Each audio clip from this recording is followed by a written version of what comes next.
Hello everyone, तो आज हम लोग पढ़ेंगे जैव अनुपात, है ना। तो चलिए बिना देर के शुरू करते हैं। पहले हम लगा था ये ऑर्गेनिक केमिस्ट्री का पाठ है, ठीक ना। जैव अणु यानी कि बायोमोलिकुलस। जैव रसायन क्या है ना। जैव रसायन क्या है, बायोकेमिस्ट्री क्या है। तो रसायन शास्त्र की वह शाखा जिसमें जैविक तंत्रों का संगठन तथा रासायनिक गुणों का अध्ययन किया जाता है उसे जैव रसायन कहते हैं। अर्थात जैव रसायन में, है ना, जैव यानी रसायन, जीव, बायो, रसायन यानी केमिस्ट्री, जिसमें रसायन जीव से संबंधित वाले का अध्ययन किया जाता है उसे क्या कहते हैं हम लोग, तो जैव रसायन कहते हैं, ठीक है। अर्थात कहने का मतलब है समस्त जीवधारी कोशिकाओं के बने होते हैं। जितने भी जीव हैं सब क्या बने होते हैं, कोशिकाओं के, और जिनमें जीवन की अति सूक्ष्म संरचनात्मक एवं क्रियात्मक इकाई माना जाता है। अर्थात कोशिका को संरचनात्मक एवं क्रियात्मक इकाई माना जाता है। और जीव कोशिकाएं में मुख्य रूप से क्या रहता है, तो कार्बन रहते हैं, हाइड्रोजन रहते हैं, नाइट्रोजन रहते हैं, ऑक्सीजन रहते हैं तथा फास्फोरस के बने होते हैं। अर्थात ये सभी जीव जो कोशिकाओं से बने हैं, है ना, उसमें कार्बन, हाइड्रोजन, नाइट्रोजन, ऑक्सीजन और फास्फोरस की मात्रा रहती ही रहती है। इसलिए कहा जाता है कि जैव रसायन में हम लोग रसायन के बारे में पढ़ेंगे, जीव का संरचना रसायनों से मिलकर के हुआ है ना। कोशिकाओं में लगभग 70% तक जल होता है और शेष कार्बनिक यौगिक होते हैं। तो जब पढ़ना चैप्टर बहुत ही इंपॉर्टेंट है ना। इसलिए चलिए आगे की ओर बढ़ते हैं। तो इसमें सबसे इम्पोर्टेंट आता है कि कार्बनिक यौगिक कितने प्रकार का होता है। तो यहाँ पर कहने का मतलब यहाँ पर जो है ना, तो इस पाठ के अनुसार कार्बनिक यौगिक, है ना, कार्बनिक यौगिक यहाँ पर दो तरह से बांटा गया है, एक सूक्ष्म अणु और एक बृहद अणु। क्या, तो एक सूक्ष्म अणु और एक बृहद अणु, है ना, स्मॉल मॉलिक्यूल्स और एक माइक्रो मॉलिक्यूल्स, ठीक है। तो सूक्ष्म अणु किसे कहते हैं, ठीक है। सूक्ष्म अणु कहने का मतलब होता है छोटा सा अणु, क्या, तो छोटा सा अणु, ठीक है ना। जिन अणुओं के, इन अणुओं में कार्बन परमाणु की संख्या 30 से अधिक नहीं होती तो उसे हम लोग कहते हैं सूक्ष्म अणु, है ना। C30 नहीं हो, है ना, 30 से अधिक नहीं, 30 तक हो तो उसे क्या कहते हैं, सूक्ष्म अणु। और बृहद अणु क्या होता है, तो बृहद अणु कहने का मतलब जिसमें अणुओं की संख्या 30 से अधिक हो तो उसे हम लोग कहेंगे बृहद अणु, है ना। इनमें कार्बोहाइड्रेट, प्रोटीन और न्यूक्लिक अम्ल मुख्य है ना, कौन में, तो बृहद अणु में, है ना, जिसमें 30 को से ज़्यादा हो। अतः जैविक तंत्र में पाए जाने वाले समस्त अणु जैसे कार्बोहाइड्रेट, एमिनो अम्ल, प्रोटीन, न्यूक्लिक अम्ल, विटामिन सभी क्या है, तो जैव अणु कहलाते हैं ना। अर्थात जो बड़े प्रकार के अणु हैं, है ना, बृहद अणु है, वे सब क्या कहलाते हैं, जैव अणु कहलाते हैं। ये जैव अणु जीवित प्राणियों का निर्माण में तथा वृद्धि के पोषण के लिए क्या होते हैं, उत्तरदायी होते हैं। सब किसके लिए, तो बड़े बड़े जीवों के लिए उत्तरदायी होते हैं, ठीक है ना। इसके बाद अगला टॉपिक आता है जो कि बहुत ही इंपॉर्टेंट है ना, सैकेराइड, कार्बोहाइड्रेट। यहाँ पर क्या हमको पढ़ना है, कार्बोहाइड्रेट। कार्बोहाइड्रेट क्या है ना, यह कितने प्रकार के होता है, ठीक है। सबसे पहले जानेंगे कार्बोहाइड्रेट क्या है, कितने प्रकार के होता है। तो कार्बोहाइड्रेट एक प्राकृतिक यौगिक है ना, कार्बनिक यौगिक है जो मुख्य रूप से पौधों में पाया जाता है। कार्बोहाइड्रेट किसमें पाया जाता है, तो मुख्य रूप से पौधों में पाया जाता है। कार्बोहाइड्रेट हमें मूलभूत आवश्यकता जैसे कि भोजन, वस्त्र तथा आवास को पूरा करता है। क्या चीज़, तो कार्बोहाइड्रेट। कार्बोहाइड्रेट हमारे लिए बहुत ही इंपॉर्टेंट है ना, क्योंकि हमें भोजन देता है, वस्त्र देता है, आवास भी देता है, इसलिए कार्बोहाइड्रेट बहुत ही ज़्यादा इम्पोर्टेंट है ना। जैसे कि क्या होता है, तो मीठा फल, है ना, गन्ना, चुकंदर, शहद इत्यादि सब में क्या पाया जाता है, तो कार्बोहाइड्रेट पाया जाता है। ग्लूकोज, फ्रक्टोज, सुक्रोज इत्यादि सब में क्या पाया जाता है, तो कार्बोहाइड्रेट पाया जाता है। कार्बोहाइड्रेट का और भी स्रोत है जैसे कि गेहूँ, चावल, मक्का, जौ, आलू इत्यादि में स्टार्च पाया जाता है, और स्टार्च जो कि भी कार्बोहाइड्रेट का है उदाहरण। अर्थात हम लोग साधारण भाषा में कहते हैं कि वे सभी चीज़ जो पौधा से प्राप्त हो और खाने में थोड़ा मीठा जैसा लगता हो, है ना, सुक्रोज चीनी जैसा जो मतलब कि मीठापन गुण हो, है ना, उसको क्या कहेंगे हम लोग, सैकेराइड कहेंगे, ठीक है ना। इसके बाद आता है जैसे कि देखिए प्रकाश संश्लेषण, फोटोसिंथेसिस रिएक्शन में हमको ग्लूकोज प्राप्त होता है, तो एक प्रकार का क्या है, तो कार्बोहाइड्रेट है ना। कार्बोहाइड्रेट कहने का मतलब कि कार्बन और हाइड्रोजन और ऑक्सीजन से बना यौगिक, है ना, कार्बोहाइड्रेट कहलाता है। अर्थात देखिए प्रकाश संश्लेषण क्रिया कैसे होता है, तो प्रकाश संश्लेषण क्रिया 6 कार्बन डाइऑक्साइड और 6 अणु जल के, है ना, जो कि सूर्य का प्रकाश होना बहुत जरूरी है, और साथ साथ पौधा में पत्ता हरा होना चाहिए था, तो उसमें क्लोरोफिल की उपस्थिति होनी चाहिए। तो हमें क्या प्राप्त होता है, तो ग्लूकोज प्राप्त होता है और 6 अणु ऑक्सीजन प्राप्त होता है। इसके साथ साथ और कुछ ऊर्जा भी प्राप्त होता है, उसमें भी निकलता है या तो से होता है, तो है ना। यहाँ पर जो हमको C6H12O6 प्राप्त हुआ वो क्या है, एक प्रकार के सैकेराइड है, क्या है, सैकेराइड, है ना। पौधे में कार्बोहाइड्रेट प्रकाश संश्लेषण के फलस्वरूप जो बनता है, जो धारी में कार्बोहाइड्रेट घटित होकर के कार्बन डाइऑक्साइड और H2O के रूप में ऊर्जा मुक्त करता है। जो हम लोग पौधा में प्रकाश संश्लेषण करके ग्लूकोज बनाता है, और उस ग्लूकोज को जब हम खाते हैं तो ग्लूकोज हमारे शरीर में जा करके क्या चीज़ में टूटता है, तो जल में और कार्बन डाइऑक्साइड में टूटता है, और साथ साथ ऊर्जा भी व्यक्त करता है ना। तो ये सभी क्या कहलाता है, कार्बोहाइड्रेट कहलाता है ना। अथवा इसको हम कार्बोहाइड्रेट की परिभाषा इस प्रकार भी दे सकते हैं कि पॉलीहाइड्रोक्सी एल्डिहाइड या पॉलीहाइड्रोक्सी कीटोन वाले वे यौगिक जो जल अपघटित होकर कार्बन डाइऑक्साइड, हाइड्रोजन तथा है ना जल दे, उसे क्या कहते हैं, कार्बोहाइड्रेट कहते हैं। ठीक है, कार्बोहाइड्रेट कहने का मतलब सीधा सीधा यह है कि वैसे यौगिक है ना जो ऊर्जा दे और कार्बन डाइऑक्साइड और जल के रूप में टूट जाए। ठीक है, मीठा स्वाद के कारण कार्बोहाइड्रेट को सैकेराइड भी कहा जाता है। क्या कहा जाता है, तो मीठा स्वाद होने के कारण कार्बोहाइड्रेट को सैकेराइड भी कहता है। अर्थात saccharide equal to carbohydrate, carbohydrate equal to saccharide, है ना। तो सैकेराइड को हम लोग लिखित 3 भाग में बांटेंगे। ठीक है, तो चलिए बांटते हैं इसको 3 भाग में। कैसे कैसे बांटेंगे भाई, है ना। तो पहला है मोनोसैकेराइड, पहले क्या है मोनोसैकेराइड, और दूसरा है ओलिगोसैकेराइड, और तीसरा है पॉलीसैकेराइड। ठीक है, सैकेराइड कितने भागों में बांटे गए, 3 भागों में, है ना। मोनोसैकेराइड, ओलिगोसैकेराइड और पॉलीसैकेराइड। ओलिगोसैकेराइड जो कि इसको 2 भागों में बांटा गया, एक डाइसैकेराइड और ट्राइसैकेराइड। ठीक है, यह सैकेराइड का बहुत ही महत्वपूर्ण टॉपिक है, इसको बहुत थोड़ा सा कॉपरेट से ज़्यादा देखिएगा। ठीक है, आगे चलते हैं। तो मोनोसैकेराइड क्या है, मोनोसैकेराइड है ना। मोनोसैकेराइड कहने का मतलब सबसे छोटा वाला भाग, यह सबसे सरल कार्बोहाइड्रेट होता है। इसमें प्राय 3, 4, 5, 6 या 7 कार्बन परमाणु वाला कार्बोहाइड्रेट होता है, तो उसे हम लोग कहते हैं मोनोसैकेराइड। अर्थात कहने का मतलब ये है कि वैसे सैकेराइड जिसमें कार्बन की संख्या 6 हो, 7 हो, इससे कम हो, तो उसको क्या कहेंगे हम लोग, मोनोसैकेराइड कहेंगे। ठीक है, और एक आता है ओलिगोसैकेराइड। ओलिगोसैकेराइड है ना, जो कि दूसरा टाइप है सैकेराइड का। ओलिगोसैकेराइड का तो वैसा सैकेराइड या तो वैसे शर्करा जो जल में अपघटित होकर 2 या 2 से अधिक मोनोसैकेराइड में टूटता है ना। अर्थात वो बड़ा सा सैकेराइड जो टूट करके कितने भागों में टूट जाए, 2 भागों में टूट जाए, है ना। कहने का मतलब है कि इसमें कार्बन की संख्या 6 से ज़्यादा होगी, है ना, 12 होगी, तब तो 2 भागों में टूट जाए। तो 2 अणु में जब टूटता है तो उसे क्या कहते हैं हम लोग, ओलिगोसैकेराइड। क्या कहते हैं, ओलिगोसैकेराइड। ठीक है, अच्छा, इसके बाद 2 या 3 अणु में टूट जाए, तो यहाँ पर इसको 2 भाग में बांटे थे, डाइसैकेराइड और ट्राइसैकेराइड। ठीक है, डाइसैकेराइड किसे कहते हैं, तो ये शर्करा जो जल में अपघटित होकर 2 समान भिन्न मोनोसैकेराइड में टूटता है, तो उसे क्या कहते हैं हम लोग, डाइसैकेराइड। अर्थात कोई बड़ा सा ओलिगोसैकेराइड टूट जाएगा 2 भाग में, है ना, तो उसे कहेंगे हम लोग, समान रहेगा तो उसे कहेंगे डाइसैकेराइड। जैसे कि क्या होता है, तो इसका सही उदाहरण है, बस सबसे प्रसिद्ध उदाहरण है माल्टोस लैक्टोज। ठीक है, सुक्रोज, क्या उदाहरण सही, तो सुक्रोज। ठीक है, तो सुक्रोज का सूत्र होता है C12H2O11। ठीक है, इसे जब जल से अपघटित कराया जाता है, अर्थात जल से अपक्रिया कराया जाता है, तो किस में टूटता है, तो C6H12O6 में, और फिर टूटता है C6H12O6। अर्थात समान सूत्र है ना, समान सूत्र होते हैं, है ना, लेकिन भिन्न भिन्न गुण है। एक का नाम है ग्लूकोज, एक का नाम है फ्रुक्टोज। ठीक है, तो यहाँ पर क्या होगा, 2 समान गुण में टूट गया, इसके कारण से हम कहेंगे डाइसैकेराइड। क्या कहेंगे, डाइसैकेराइड। ठीक है, और फिर डाइसैकेराइड हो गया, और इसको जब मोनोसैकेराइड के रूप में प्राप्त हो गया हमको कि 2 मोनोसैकेराइड प्राप्त हुआ है, ग्लूकोज एक फ्रक्टोज, है ना। ओलिगोसैकेराइड कहने का मतलब होता है कि वैसे कार्बोहाइड्रेट जो 2 या 2 से अधिक मोनोसैकेराइड में टूट जाए उसे डाइसैकेराइड कहते हैं। ठीक है, जैसे कि मोनोसैकेराइड है C6H12O6, है ना, ये इस उत्प्रेरक उपस्थिति में कार्बन डाइऑक्साइड और एथिल अल्कोहल के भाग में तोड़ देता है ना, किण्वन प्रक्रिया द्वारा, तो इसे हम लोग कहेंगे मोनोसैकेराइड का विखंडन। जबकि ओलिगोसैकेराइड जो है 2 भागों में बटेगा, तो उसे हम लोग कहेंगे डाइसैकेराइड का भाग। ठीक है, संरचना सुक्रोज और फ्रक्टोज का समान ही होता है।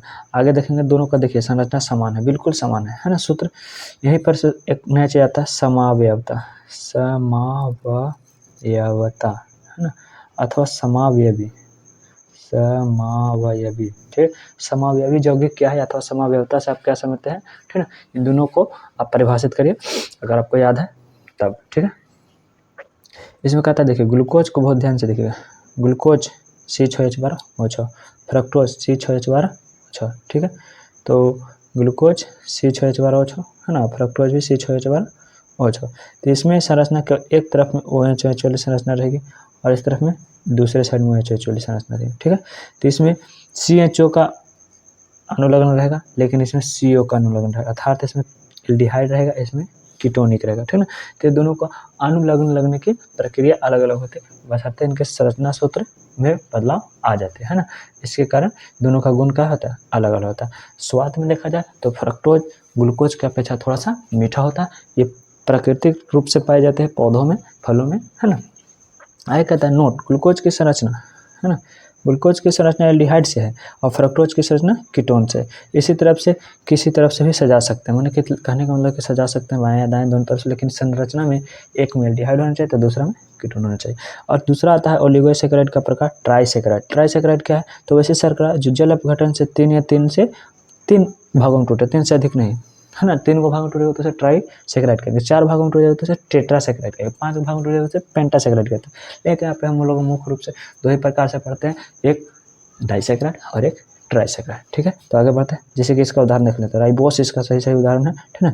यहाँ पे क्या है, रेनिफोज, है ना, रेनिफोस जिसका सूत्र होता है C18H32O16, ठीक है ना। ये जब जल से क्रिया करता है तो जल से घटित होकर क्या देता है, तो ग्लूकोज देता है, फ्रक्टोज देता है, लैक्टोज देता है। तीनों का सूत्र क्या होता है, एक समान होता है। अर्थात कहने का मतलब कि 3 मोनोसेक्राइड में टूटता है तो उसे ट्राई सेक्राइड कहते हैं, जब 2 भागों में टूटेगा तो उसे डाइसेक्राइड कहेंगे, है ना। और मोनोसेक्राइड कैसे करते हैं, है ना, तो मोनोसेक्राइड वैसे सेक्राइड जिसमें कार्बन की संख्या 7, 6 इससे कम, है ना, तो मोनोसेक्राइड कहते हैं। इसके बाद आता है तीसरा, है ना, तीसरा सबसे इंपॉर्टेंट वाला भाग पॉलीसेक्राइड। पॉलीसेक्राइड क्या है, तो वैसी शर्करा जो जल में घटित होकर एक से अधिक बहुत सारे यानी रिला मात्रा में, बहुत ज़्यादा मात्रा में क्या करे, सेक्राइड में टूटे, तो इसे क्या कहते हैं हम लोग, पॉलीसेक्राइड कहते हैं, है ना। जैसे कि स्टार्च, स्टार्च में बहुत सारी मोनोसेक्राइड शामिल रहती है, अर्थात यहाँ पर n बता रहा है कि सेक्राइड की संख्या बहुत ज़्यादा होगा, है ना। आगे आता है हमारा फ्रक्टोज क्या है, ठीक है, फ्रक्टोज, है ना, जो कि नेचुरल सेक्राइड है। हम जानते हैं कि फ्रक्टोज का अनुसूत्र C6H12O6 होता है ना, जिसका फंक्शन ग्रुप कीटोनिक होता है। अभी संरचना हम लोग पीछे बात की कि फ्रक्टोज की संरचना क्या होता है, तो कीटोनिक होता है, जबकि ग्लूकोज का संरचना एल्डिहाइडिक होता है, ठीक है। तो क्वेश्चन बोल रहा है कि फ्रक्टोज क्या है, तो फ्रक्टोज के बारे में जानकारी दे देना है। इसकी संरचना देना है, इसकी संरचना किस प्रकार से देंगे, इसकी संरचना C6, तो C को लगातार 6 को दर्शाएंगे, ठीक है। और उसके बाद एक साइड में OH और एक साइड में H, ठीक है ना। और एक कहीं पर भी CO कीटोनिक बंधन को डिनोट कर देंगे, है ना। जैसे कि आप दो संरचना देख सकते हैं, दोनों तरफ, एक तरफ H तो एक तरफ LHS में है, तो एक तरफ RHS में है। इसके बाद बोलता है यह एक मोनोसेक्राइड है, फ्रक्टोज का सेक्राइड है, तो मोनोसेक्राइड है और महत्वपूर्ण भाग या फल तथा शहद में पाया जाता है। फ्रक्टोज कहाँ पाया जाता है, फल एवं शहद में, ठीक है। संयुक्त अवस्था में सेक्रोज तथा पॉलीसेक्राइड के रूप में इनुलिन के रूप में पाया जाता है ना। और इतना ही लिख देंगे सेक्राइड के बारे में, किसके बारे में, तो सुक्रोज, फ्रक्टोज के बारे में, ठीक है, सॉरी। और सुक्रोज, अगला बात आता है कि हमारा सुक्रोज क्या है, ठीक है। सुक्रोज क्या बात हो रहा है, सुक्रोज क्या है, ठीक है, ये सुक्रोज क्या है। चलिए तो बिना देर के शुरू करते हैं। कहता है हम जानते हैं कि सुक्रोज का सूत्र क्या होता था, C12H22, C12H22O11, है ना। अगर हम बहुत तेज़ी से बोल रहे हैं तो शायद आपको मोबाइल में फंक्शन दिया होगा, कम करके सुन सकते हैं, अन्यथा कोशिश करें कि अगला वर्ष और थोड़ा स्लो चले, ठीक है। कहता है कि अनुसूत्र इसका क्या होता है, तो C12H22, और इसको साधारण नाम से अर्थात व्यापारिक नाम से शुगर या चीनी भी बोलते हैं, ठीक है ना। यह एक प्रकार का डाइसेक्राइड है, कैसा सेक्राइड है, तो डाइसेक्राइड है, जो कहाँ पाया जाता है, तो गन्ना में पाया जाता है, चुकंदर में पाया जाता है ना, गन्ना यानी कि ईख, केतारी, ठीक है। सुक्रोज को जब जल से विक्रिया कराया जाता है तब ग्लूकोज और फ्रक्टोज में टूट जाता है, अर्थात डाइसेक्राइड है तो टूटेगा तो किस में सेक्राइड टूटेगा, तो मोनोसेक्राइड में टूटेगा, है ना। तो डाइसेक्राइड जिसमें दो या दो से अधिक नहीं, दो, इसमें दो मोनोसेक्राइड हो उसे डाइसेक्राइड कहते हैं, दो से अधिक हो तो उसे ट्राइसेक्राइड कहेंगे, 3 गो हो तब, 3 गो से ज़्यादा हो तो उसे पॉलीसेक्राइड करेंगे। इसका सही उदाहरण होता है हमारा स्टार्च, इसमें ग्लूकोज और फ्रक्टोज में टूट गया। ग्लूकोज और फ्रक्टोज सुक्रोज के अपचायक प्रकृति का होता है, इसमें ग्लूकोज को C1 और फ्रक्टोज को C2 ग्लाइकोज एसिड बंधन द्वारा बंधा होता है ना। इसमें C1 होता है किसमें, तो ग्लूकोज में, और फ्रक्टोज में C2 ग्लाइकोसिक बंधन द्वारा बंध होता है ना। यानी कि सुक्रोज को जब जल से विक्रिया कराते हैं, है ना, तो उसमें जो ग्लूकोज बनता है ना, ग्लूकोज बनता है, फ्रक्टोज बनता है, ठीक है। तो इसमें कौन सा बंधन पाया जाता है, तो ग्लाइकोसिड बंधन, ठीक है, जैसे कि आप देख सकते हैं। ये हमारा रहा ग्लूकोज सुक्रोज से बनने वाली संरचना, ठीक है, किसका, तो ग्लूकोज और फ्रक्टोज का, ठीक है। ये हमारा रहा ग्लूकोज का, ये हमारा फ्रुक्टोज का, ठीक है। तो दोनों की संरचना हेक्सागोनल रहेगी, ठीक है, लेकिन एक में कीटोनिक रहेगा और दूसरा में क्या रहेगा, तो कीटोनिक रहेगा, एक में एल्डिहाइडिक रहेगा, है ना। तो एक में कीटोनिक और एक में एल्डिहाइडिक, ठीक है। और इसके बीच जो बंधन पाया जाएगा उसका नाम क्या, तो ग्लाइकोसिडिक बंधन, ठीक है। तो आगे की ओर बढ़ते हैं। अगला क्वेश्चन है कि माल्टोस क्या है, तो माल्टोस, ठीक है। माल्टोस क्या है, तो माल्टोस 2 ग्लूकोज से निर्मित होता है। माल्टोस किससे निर्मित होता है, 2 ग्लूकोज से।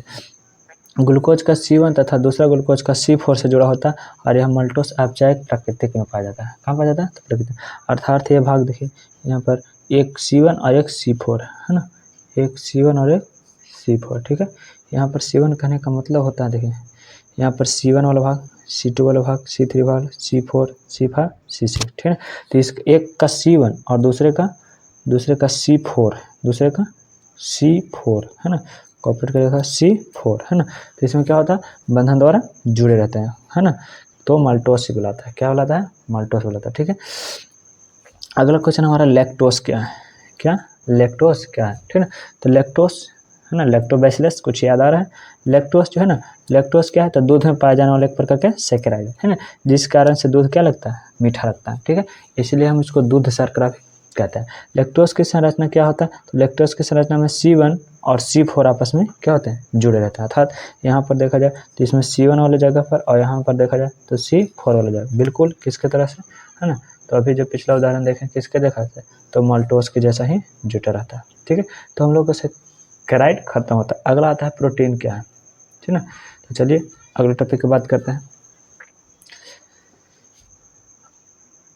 इस PDF को हम टेलीग्राम चैनल पर डाल देंगे, ठीक ना, और वहाँ से आप डाउनलोड कर सकते हैं। कहता है अगला क्वेश्चन, प्रोटीन क्या है ना। प्रोटीन, व्हाट इज प्रोटीन, ये हमारे भोजन के लिए महत्वपूर्ण घटक है। प्रोटीन हमारे लिए क्या चीज़ है, बहुत महत्वपूर्ण घटक है। इसका शरीर के निर्माण में बहुत सारा योगदान होता है ना। यह देखा जाए तो नाइट्रोजन युक्त कार्बनिक पदार्थ होता है। इसमें क्या होता है, तो नाइट्रोजन पाया जाता है। ये पौधे तथा जंतुओं के कोशिकाओं में प्रचुर मात्रा में पाया जाता है। कौन सा था, प्रोटीन, ठीक है। यह दूध, पनीर, दाल, गेहूँ, मटर, मछली, मांस इत्यादि में पाया जाता है। प्रोटीन कहाँ कहाँ पाया जाता है, तो प्रोटीन का मुख्य स्रोत हमारा क्या है, तो दूध, पनीर, दाल, गेहूँ, मटर, मछली, मांस, प्रोटीन, ये सब का बहुत महत्वपूर्ण स्रोत है, ठीक है ना। यह हमारे शरीर के निर्माण में बहुत जरूरी होता है ना, तथा वृद्धि में भी जरूरत होता है, विकास में भी जरूरत होता है।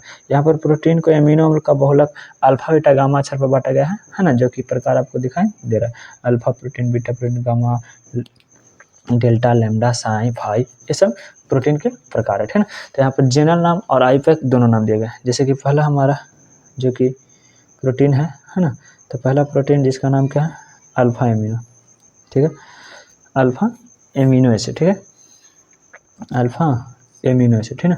अल्फा एमिनो एसिड में क्या होता है कि COOH अल्फा स्थान पर यहाँ पर अनुलग्न एमीन लगता है। एमीन कहने का मतलब कि NH2 वाले बने, ठीक है ना। एमीन के बारे में हम लोग एमीन चैप्टर में एक्सपीरियंस से पढ़ते हैं। और कहता है इसमें फिर दूसरा होता है बीटा एमिनो एसिड, क्या होता है, तो बीटा एमिनो एसिड, ठीक है, यहाँ पर अनुलग्न बीटा पर लग जाएगा, है ना। उसके बाद गामा और एमिनो एसिड, तो गामा पर लग जाएगा। यहाँ पे जैसे कि आप देख सकते हैं कि एमिनो एसिड NH2 बंधन कहाँ पर लग जाएगा, गामा पर। और इसके बाद आता है कि लैम्डा, तो लैम्डा एमिनो एसिड लैम्डा की जगह पर लग जाएगा, है ना, लैम्डा की जगह पर लग जाएगा, ठीक है। तो इसका आईपैक नाम लिख ले रहेगा, तो बंधन के जुड़ने के बाद 1 2 3 4 5, ठीक है, तो 5 और एमिनो और मेथ, एथ, प्रेल, ब्यूट, पेंट, तो पेंटेनोइक और फिर एसिड, है ना। आईपैक नाम हम लोग मेथ, एथ, प्रो, ब्यूट पे लेते हैं। तो उपशासन नियोजक पाठ में इसका एक्सप्लेनेशन आपको पूरा मिल जाएगा कि आईपैक नाम कैसे लिखते हो। उसी प्रकार से डेल्टा एमिनो एसिड होता है और फिर साई एमिनो एसिड और उसके बाद फिर फाई एमिनो एसिड होता है, ठीक है। तो सबसे पहले हम लोग जानेंगे कि एमिनो एसिड क्या है, अर्थात एमिनो अम्ल क्या है, ठीक। तो वैसा जग जिसमें NH2 और COOH बंधन हो, क्या हो, NH2 और COOH बंधन हो, तो उसे हम लोग एमिनो अम्ल कहते हैं। क्या कहते हैं, एमिनो अम्ल कहते हैं, ठीक है। इसका साधारण सा सूत्र होता है कि RCH NH2COOH, जहाँ R जो कि एल्किल का उत्पाद है, अर्थात CnH2n+1 का, ठीक है। उसके बाद कहता है कि आवश्यक या अनावश्यक, अनावश्यक एमिनो अम्ल क्या है ना। तो देखिए आवश्यक और अनावश्यक हम दो भागों में इसको बांटते हैं। आवश्यक एमिनो अम्ल वैसे एमिनो अम्ल जो हमारे लिए आवश्यक होता है उसे आवश्यक एमिनो अम्ल कहेंगे। अनावश्यक अम्ल तो वे एमिनो अम्ल जो हमारे शरीर में संश्लेषित होते हैं लेकिन जरूरत काम नहीं रहता, ठीक है, तो उसे अनावश्यक एमिनो अम्ल कहते हैं, ठीक है। मतलब कि हमारे शरीर में ग्रहण किया जाता है, उसका उपयोग हो तो उसे आवश्यक एमिनो अम्ल कहेंगे, और जरूरत नहीं हो तो उसे हम लोग अनावश्यक एमिनो अम्ल कहेंगे, ठीक है। इसके बाद आता है हमारा विटामिन, है ना। अगला टॉपिक क्या है हमारा, विटामिन, है ना। आपके पास अगर आपका बुक होगा तो उसमें से देखिएगा, जो भी छोटा टॉपिक उसका कमेंट करेगा, है ना, उसको हम इसमें शामिल कर देंगे। कहता है विटामिन क्या है ना, विटामिन, विटामिन क्या है, ठीक है। तो विटामिन एक प्रकार के कार्बनिक पदार्थ है, ठीक है, जो हमारे शरीर में निर्माण नहीं होता है, ठीक है। कहता है विटामिन कार्बनिक जैविक है, एक समूह होता है जिसमें थोड़ी सी मात्रा मनुष्य एवं जंतुओं के स्वास्थ्य के लिए और उसकी वृद्धि के लिए, विकास के लिए बहुत जरूरी होता है। क्या चीज़, तो विटामिन। विटामिन हमारे शरीर के विकास के लिए, वृद्धि के लिए बहुत अति आवश्यक है, ठीक है। और विटामिन मुख्य रूप से भोजन में ग्रहण किया जाता है, अर्थात हमारे शरीर में बनते नहीं, इसको बाहर से ही ग्रहण किया जा सकता है। शरीर से कभी नहीं बनाता, कभी नहीं बनाता, ठीक है ना। पौधे अपने विभिन्न भागों में विटामिन को तैयार कर लेता है और विटामिन की कमी से बहुत सारी बीमारी भी होती है, इसलिए विटामिन के बारे में पढ़ना तो बहुत जरूरी होगा। जैसे कि यहाँ तौंधी, स्कर्वी, बेरबेरी, है ना, रिक्टेस, ये सब बीमारी विटामिन से होने वाले हैं और जो कि बहुत ज़्यादा प्रसिद्ध है, ठीक है। विटामिन को हम लोग अंग्रेजी के बड़का अक्षर से बताते हैं, किस अक्षर से, बड़का अक्षर से। Vitamin A, vitamin B, vitamin C, ठीक है ना। तो यहाँ पर विटामिन को हम लोग 2 भागों में बांटते हैं। कितना भाग बांटते हैं, 2 भाग, है ना। जानकारी के लिए याद कर लें कि विटामिन को हम लोग ए से लेकर के एच तक बांटते हैं, ठीक है ना, ABCDE के, है ना।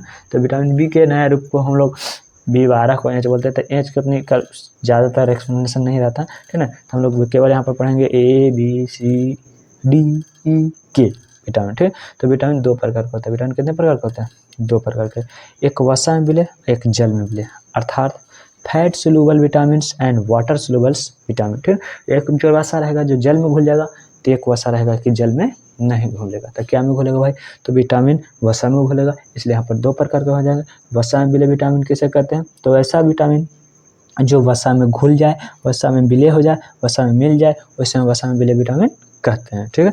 और एक होता है कि वैसे विटामिन जो जल में घुल जाए, जल में मिल जाए, तो इसे हम लोग जल में घुले विटामिन कहते हैं, ठीक है।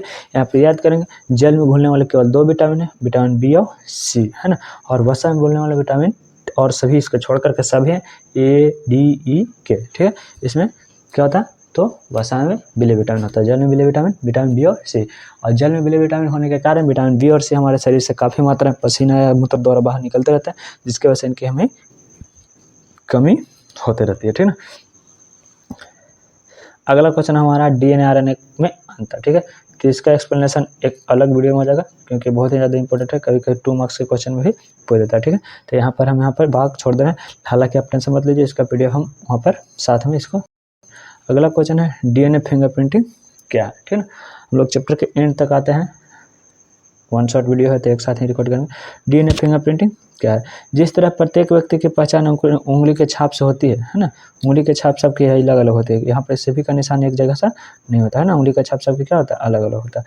उसी प्रकार से हमारे DNA फिंगरप्रिंट के द्वारा व्यक्ति की पहचान की जाती है, अर्थात DNA के आधार पर ही क्या क्या जाता है, आधार कार्ड के उद्भव हुआ, है ना। ताकि हम लोग के पास एक यूनिक आईडी हो, उसमें एक यूनिक आईडी दिया रहता है जो कि 12 अंकों का होता है ना। और सभी का अपना अपना आधार अंक होता है, उससे पता चल जाता है कि वह आदमी इसके नाम से, वह अंक उस आदमी के फिंगरप्रिंट से रजिस्टर्ड है, मैच है ना। और बाद में फिर जब कभी ज़रूरत पड़ता है तो उसको फिंगर से क्या करते हैं हम लोग, मैच कर देते हैं, वजन कर लेते हैं। अर्थात फिंगर प्रिंटिंग एक प्रकार की नई टेक्नोलॉजी है, इसके बारे में आप वाकिफ़ हैं, है ना। आपका आधार कार्ड इसका साक्षात उदाहरण है। इसका क्रम धीरे धीरे बदलता गया है ना, DNA का तरीका कभी नहीं बदलता, यानी कि जब कभी हम लोग को बाहरी संरचना त्वचा के बदल सकते हैं कि अंगूठा का निशान कुछ और था, है ना, घसर रह गया है, दीवार में चिकना हो गया है, लेकिन फिर भी उसका DNA संरचनात्मक जो है उसी प्रकार से बदलेगा, है ना, नहीं बदल सकता। इसके अलावा भी DNA फिंगर प्रिंटिंग में देखा जाए तो हम लोग का जीभ का ही संरचना सबका अलग अलग होता है, मैच नहीं करता है किसी से, ठीक ना। लेकिन जीभ की प्रदर्शनी चीज़ नहीं है, नहीं कि आधार कार्ड में जैसे हाथ बोल देते हैं उसी तरह से सभी जगह मशीन में जीभ को जोड़ देंगे, गलत बात हो जाएगा, है ना। इसलिए हम लोग केवल पहचान के लिए किसका उपयोग करते हैं, तो हाथ को फिंगरप्रिंट के उपयोग करते हैं। फिंगर मतलब कि अंगुली के प्रिंट के उपयोग करते हैं, ठीक है ना। फिंगरप्रिंट का उपयोग क्या है, तो फिंगरप्रिंट का उपयोग निम्नलिखित है। आजकल फिंगरप्रिंट का बहुत ज़्यादा उपयोग है, आधार कार्ड से पैसा निकालने में तो फिंगरप्रिंट का उपयोग होता है ना। पहला है अपराधी को पकड़ने में, ठीक है। अपराधी कौन है ना, फिंगरप्रिंट के पहचान पर हो सकता है, तुरंत पहचान, सही पहचान हो सकता है। किसी व्यक्ति के पितृत्व का निर्धारण किया जाता है, अर्थात पता किया जाता है कि इसका पिता कौन है ना। चाहे तो इस फिंगरप्रिंट के निशान का पुत्र भैया कि नहीं, इसमें DNA चेक होता है और DNA के आधार पर इसको फिंगरप्रिंट के आधार पर भी किया जाता है। किसी दुर्घटना में मृतक है ना, उसको सबको DNA फिंगरप्रिंट से मिला करके पहचाना जा सकता है, ठीक है। जैसे कि आप जानते हैं कल्पना चावला हमारे जो कि भारतीय साइंटिस्ट थी, उनका भी DNA फिंगरप्रिंटिंग द्वारा ही पता किया गया था, ठीक है ना। इसका कार्य क्या होता है DNA का, तो RNA में संश्लेषित करना, है ना। DNA का कार्य क्या होता है, RNA में संश्लेषित करना और आवश्यक प्रोटीनों को संश्लेषित करना और अनुवांशिक विशेषताओं को एक पीढ़ी से दूसरे पीढ़ी तक पहुंचाना, ठीक है। और DNA के विशिष्ट भस्म क्या है, थायमिन है, और RNA में क्या है, यूरेसिल है, ठीक है। जानकारी के लिए याद है इसका ATGC, है ना, adenine thymine guanine GC cytosine, ठीक है। तो इसमें थायमिन है, थायमिन के जगह पर आता है यूरेसिन, है ना। तो हमारा हो जाता है क्या, RNA का संरचना, ठीक है। ATG और इसमें सिंगल बॉन्ड और इसमें डबल बॉन्ड लगता है। यहाँ पर पार्ट हमारा खत्म होता है। अगर कुछ टॉपिक